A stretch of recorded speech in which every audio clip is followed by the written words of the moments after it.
10-я обязанность благонравной жены – домовитость. Благонравные женщины особо внимательны к поддержанию в порядке дома и того, что в нем находится. Порядок означает, что каждая вещь находится в определенном и известном домочадцам месте. Это одно из важных правил, подсказанных житейской мудростью. Если в доме у каждой вещи есть известное и определенное для нее место, она сохранится в целости и будет под рукой в любое нужное время. Если же нужных вещей не окажется в привычном месте и их будут оставлять там, где подобрали, то вскоре местонахождение этих вещей будет подобно выброшенным из дома во время ливня. Тогда в поисках нужной вещи растают в воздухе минуты, часы, а с ними и жизнь.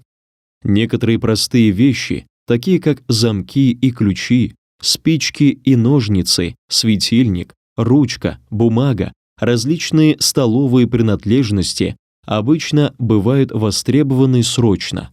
Поэтому места для вещей первой необходимости должны быть строго определены. Так как некоторые вещи бывают дома в одном экземпляре, каждый, кто берет их, должен положить обратно на то же место.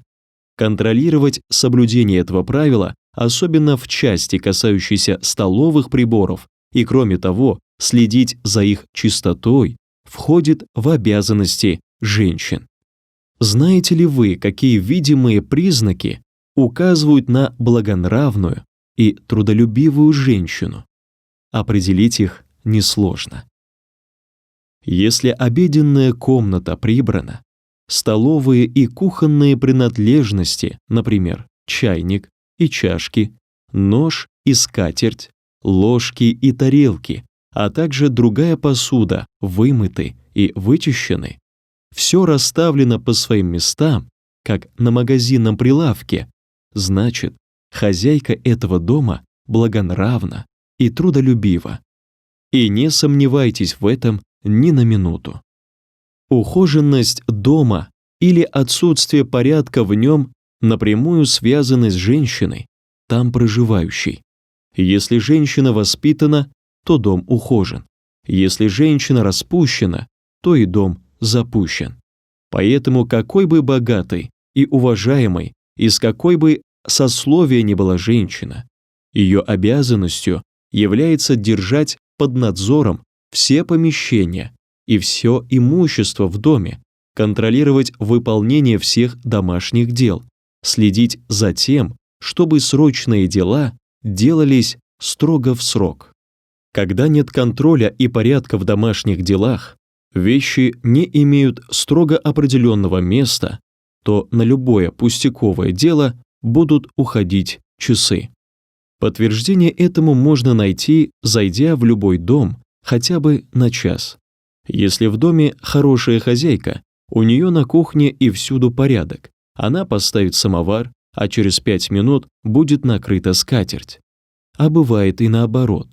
Не то что 5 минут, пройдет 5 часов, и те, которые дожидаются ее угощения, постареют в ожидании на 10 лет. В итоге между мужем и женой может разразиться не скандал, а уже война. Поистине женщина, которая не умеет содержать дом и поддерживать в нем все в определенном порядке, которая не умеет вести домашние дела, похожа на человека, взгромоздившегося на шею шайтана. Говорят, что в старые времена один человек заключил договор с шайтаном о том, чтобы возить друг друга на шее до тех пор, пока сидящий сверху не перепоет все свои песни. Вначале шайтан сел на шею человека и начал петь свои песни. Через 2 часа он закончил петь и слез. Затем человек взобрался на шею шайтана и начал громко петь свою песню. Там-тарам, там-тарам. Через несколько часов уставший шайтан спросил: «Все?» Человек ответил, что он еще не спел и 1/10 своей песни, тем самым поразив шайтана. Сокрушенный шайтан убежал, сбросив свою ношу. Если таким же неприглядным образом женщина ведет домашнее хозяйство, то для нее все это лишь напрасная суета, и от мужа она тоже не услышит благодарности. Из-за этого со временем утратится все очарование их совместной жизни.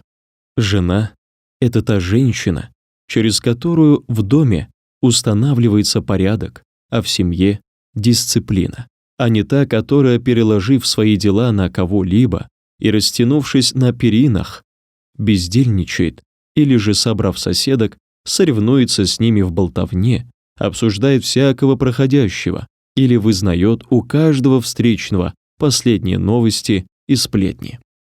Как много раз ранее нами было сказано, содержание дома в порядке означает делать все домашние дела по установленному порядку и в определенное время, доводить их до завершения в срок. Если в доме есть прислуга, хозяйка не должна освобождать себя от ведения домашнего хозяйства. Наоборот, чем больше в доме работников, тем больше забот у хозяйки.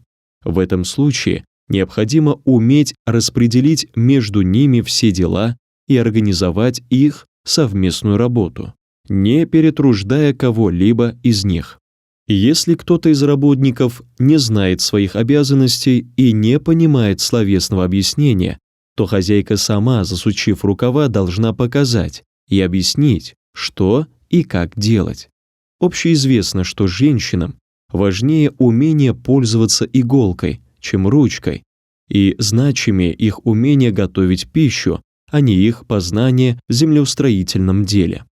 А собрать на кухне 5 женщин для работы, которая под силу одной, устроить среди них большой базар и быть наблюдателем склок, не стоящих ни копейки, это достойно самой невоспитанной хозяйки дома. Таким женщинам не дозволено не только руководить чьей бы то ни было работой, а даже помогать кому-то. Заниматься делом умеючи – это профессия, а руководить умеючи – большое искусство. Чтобы руководить, нужно, во-первых, знать, как выполнить это дело, во-вторых, уметь настроить и увлечь людей этим занятием. А одно принуждение – не лучший способ организовать работу. Особенно вредит, а не помогает делу, если хозяин, не отличающийся высокой нравственностью, будет осыпать ругательствами и избивать нерадивого работника. Каким бы невежественным или глупым ни был человек, ругань, брань, избиение не изменят его, а доброе слово или строгий взгляд вызовут смущение и остановят его. Тот, кто хочет добиться результата, должен знать конечную цель своего дела и не должен менять ее по ходу работы.